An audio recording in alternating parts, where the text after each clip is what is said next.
And this is what really makes his game so dangerous and so unique. Kasparov is the greatest attacking chess player of all time. This game, he shows exactly why his attacking skills are so fearsome. Kasparov opens the game with d4, to which his opponent plays knight f6. Now Kasparov goes c4, e6, knight f3, developing a piece, and b6. And the move b6 marks the beginning of the queen's Indian defense. If you would have watched the video on Karpov versus Judith Polgar, this is the same opening that Judith played against Karpov. Okay, the idea is to fianchetto the bishop to b7 and control this e4 square. Kasparov responds by fianchettoing his own bishop with the move g3. Both sides develop their bishop, and after bishop e7, Kasparov castles, black castles. And in this position, Kasparov starts his fight to take control of the initiative.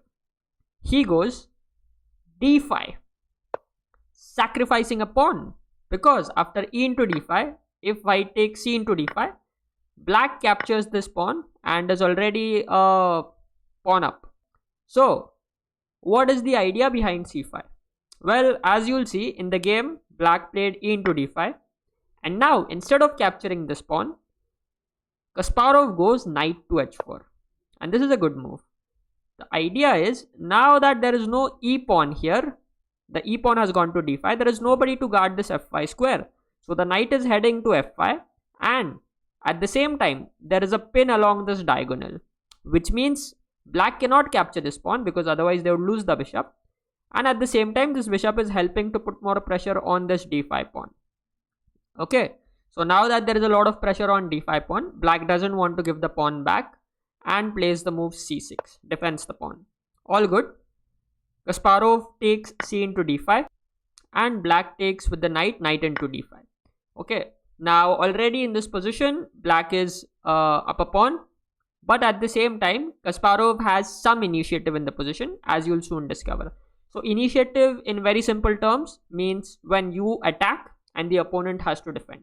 Kasparov plays knight to f5, getting his knight on a very good attacking square.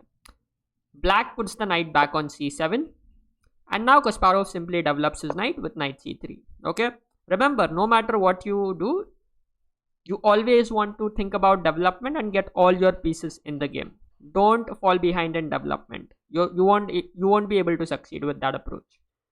Black plays the move d5, taking control of the center, and it looks like now there is just no way that white can make any progress, right? Like, this bishop is blunted, this knight is already kind of restricted by black's pawns.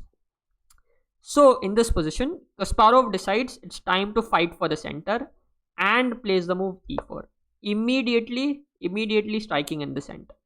d4 cannot be played because you would just lose this pawn.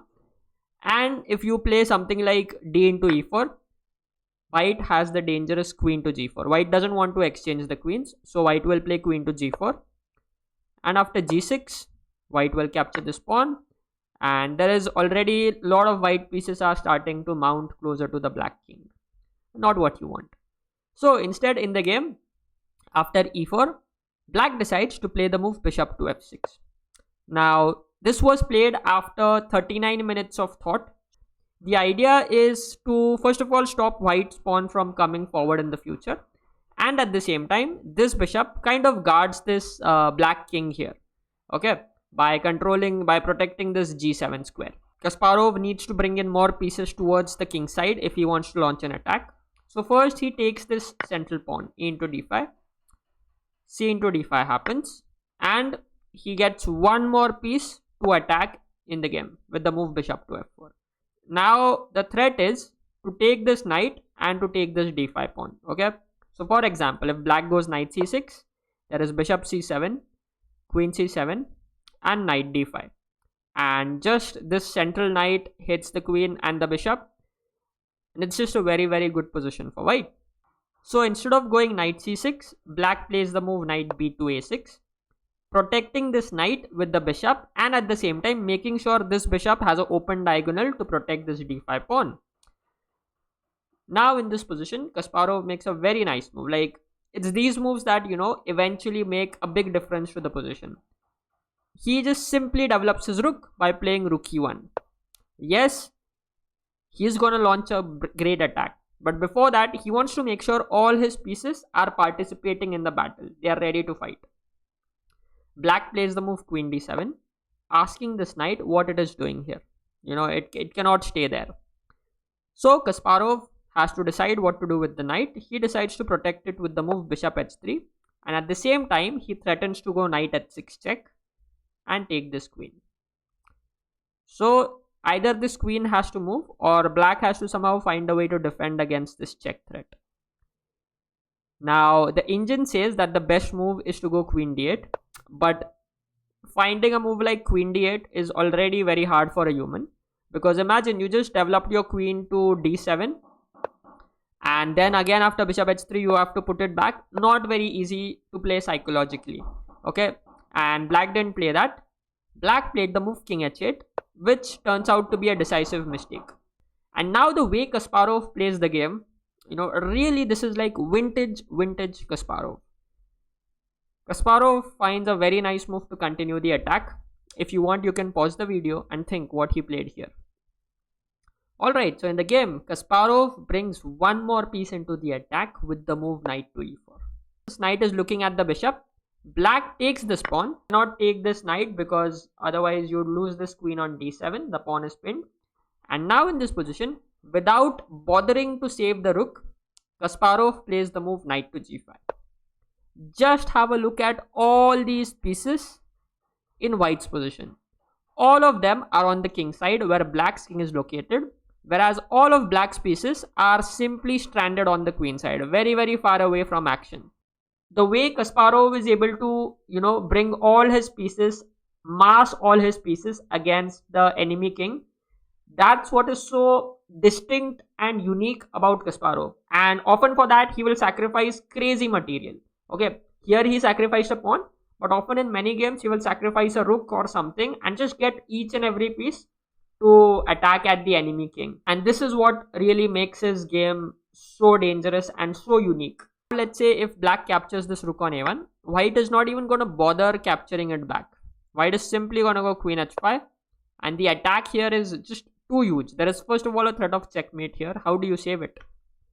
You can play h6, but then there is knight h6, sacrificing the knight. There is just nobody to defend the king. Gh6, there is check, king moves, and this move ends the game in a checkmate.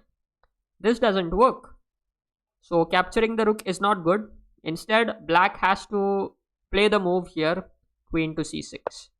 Okay, black is also, now trying to create some threat, maybe after the move d4, and try to checkmate here.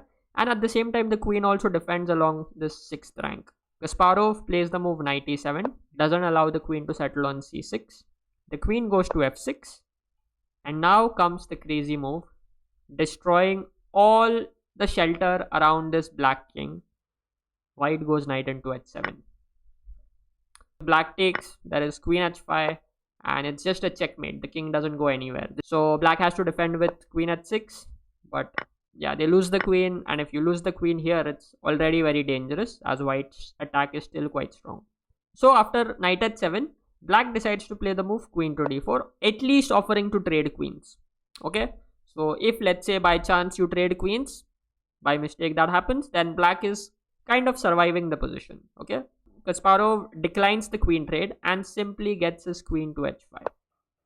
Now there is an open line for the queen to exploit, and black plays g6. The queen drops back to h4.